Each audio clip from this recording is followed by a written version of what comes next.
qui est très beau à Trébedan, c'est que l'équipe était déjà constituée. Alors, ce qu'il faut savoir en amont, c'est que les deux institutrices avaient fait déjà un travail énorme, puisqu'on est dans une petite commune de 360 habitants, mais c'est pas pour ça qu'il y a du lien social, puisqu'il n'y a plus de café, il y a plus de lien pour socialiser. C'est en fait l'école qui reste le seul lieu qui est un peu le cœur du village. Et donc, c'est pourquoi l'école est très importante. Les institutrices, voyant ce déficit de lien social, elles ont fait en sorte de faire revenir les parents à l'intérieur de l'école, mais aussi, par exemple, le troisième âge qui fait les cours d'histoire, etc. Donc, pendant 10 ans, elles ont renoué petit à petit ces liens. Et donc, nous sommes arrivés avec le projet. Il y avait déjà ces réseaux qui étaient constitués, parce que c'est impensable de faire un projet comme ça où d'un seul coup, toute la population se met en support d'un projet s'il n'y a pas les liens et si on ne peut pas s'appuyer sur des réseaux qui sont déjà constitués. Il y avait l'idée de faire une intervention dans l'école, mais en aucun cas, les deux institutrices pensaient qu'on allait pouvoir rénover l'école, parce que c'est une petite commune qui n'avait pas de budget. On sait que les écoles sont payées par la commune, les structures de l'école.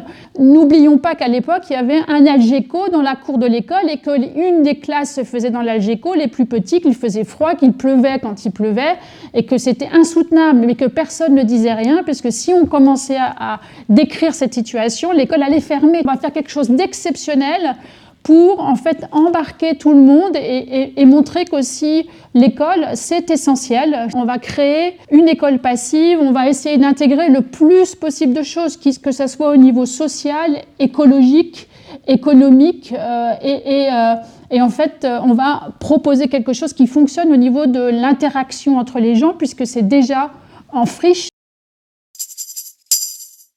Donc la première chose était de dire, on va retirer l'enceinte de l'école et on va mettre un bâtiment qui est un bâtiment de partage qu'on peut utiliser pour l'école, mais qu'on peut utiliser pour tous les habitants. Ce bâtiment-là, il peut être utilisé aussi en dehors de l'école pour faire des réunions, etc. Ce qu'on a appelé la salle de partage. En fait, l'idée, c'était de dire, ouvrons au contraire cette école sur le village, qu'elle devienne en quelque sorte une extension de la place centrale et que tout le monde s'y sente bien, c'est-à-dire même les gens qui n'ont plus d'enfants en bas âge sont amenés à participer et à faire des choses dans l'école.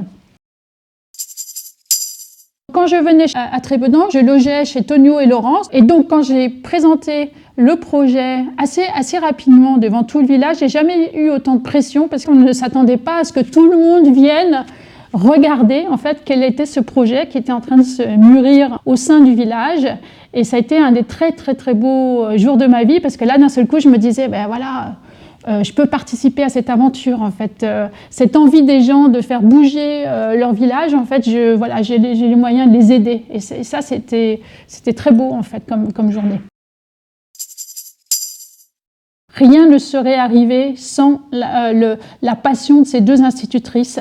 Que, bien sûr, elles ont reçu un écho dans le village, mais c'est ça qui est important de comprendre. Les gens veulent agir aujourd'hui. Donc, ils ont créé un petit café solidaire à côté, parce qu'il n'y a plus de café, et ils sont en train de créer un logement écologique aussi, de façon à faire perdurer l'école.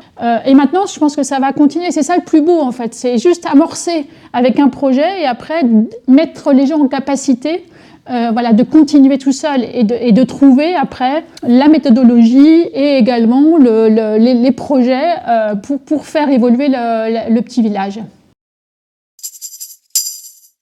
On a décidé de faire un projet exceptionnel. Donc ça veut dire que c'est une rénovation, mais même les parties qui étaient anciennes ont été complètement changées puisque le système de boîte en fait passive que j'ai créé va s'inclure dedans pour faire en sorte que tous les enfants soient dans du neuf et pas simplement ceux qui sont dans le bâtiment neuf, puisqu'en fait on a créé 2 extensions en bâtiment, la salle de partage et la troisième salle de classe qui remplaçait l'Algeco. Et après, tout autour, j'ai créé ce qu'on appelle des extensions de générosité. Ça, c'était pour aller encore un peu plus dans le village. Ce sont des terrasses où c'est un passage pour aller à l'école. Il y en a 4. C'était aussi une façon de collaborer avec des artisans locaux, puisqu'on sait que le bâtiment, il n'est pas fabriqué par des artisans locaux, puisqu'on fait un appel d'offres. Donc, on va travailler avec une entreprise et on se devait aussi d'être à cette échelle aussi, de montrer une collaboration avec des artisans locaux.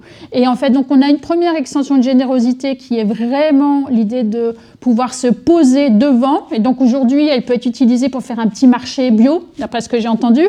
On a une autre qui va servir à rentrer. Tous les jours, quand on rentre dans l'école, on se ressouvient qu'en fait, on a tous fait émerger cette école singulière. On a une autre extension de générosité qui est le jeu pour les enfants, qui est comme une petite montgolfière avec en bas pour les bébés, pour les enfants plus petits, et puis en haut qui va dériver sur le système de glisse. Et enfin, la quatrième, et non la moindre, c'est l'extension de générosité dans la bibliothèque, qui, elle, est à l'intérieur du bâtiment et qui va permettre de présenter en bas les livres pour les enfants, en haut les livres pour les grands, puisque maintenant la bibliothèque est ouverte sur le village et elle est ouverte le samedi, elle est tenue par une personne qui est bénévole et qui vient ouvrir pour tout le monde et donner l'accès en fait à la lecture le samedi. Le mobilier aussi est différent puisque la façon de faire la classe est différente aussi. On est dans une pédagogie qui est très ouverte où contrairement à d'autres écoles, plus les enfants bougent et plus les institutrices sont contents. Il y a un petit planning et en fait ils vont eux-mêmes chercher les instructions. Par exemple, on va faire une extension de la bibliothèque, on va faire une espèce de petite cabane, on va faire un atelier, et le mobilier suit toutes ces envies-là. Il était important dans ce projet que les parents, mais aussi les nouveaux commanditaires, puissent participer au projet, et donc on a décidé de faire un système contributif, c'est-à-dire que les parents ont permis d'assembler l'étable, par exemple, des classes. Donc en fait, c'est un système qui est produit industriellement par une entreprise, mais qui a été assemblé par les parents. L'évolution du projet est très simple, puisqu'on a en interface les nouveaux commanditaires et est embarqué dans ces nouveaux commanditaires à la fois le maire, à la fois des parents d'élèves, à la fois des gens qui ont envie de faire évoluer leur village et les institutrices. Et donc on collabore pour le projet. On se met tous autour de la table avec son expertise pour faire avancer le projet. Moi, j'habite à Paris, c'est l'idée de peut-être arrêter de travailler sur des projets un peu hors sol, ce qu'on pourrait dire hors sol, mais plutôt aller collaborer sur des petites échelles. Le monde est devenu tellement complexe qu'en fait, en se posant quelque part, en travaillant avec les gens, on va arriver à comprendre, à avoir une compréhension plus parfaite de ce qui se joue dans cet endroit-là et de comment on va pouvoir nous aider en fait, puisque notre travail il va être essentiellement ça, plutôt de l'accompagnement. Là, je matérialise une école, mais on peut aussi accompagner. On n'est pas obligé toujours de matérialiser quelque chose. Et donc, c'est un des premiers projets d'ampleur, puisqu'il s'agit d'une architecture que j'ai pu réaliser dans un contexte bien précis, en faisant une analyse de ce qui se passe, comment répondre en fait à cette situation, comment participer, et en poussant aussi très loin l'artistique, puisqu'on était dans le cadre des nouveaux commanditaires.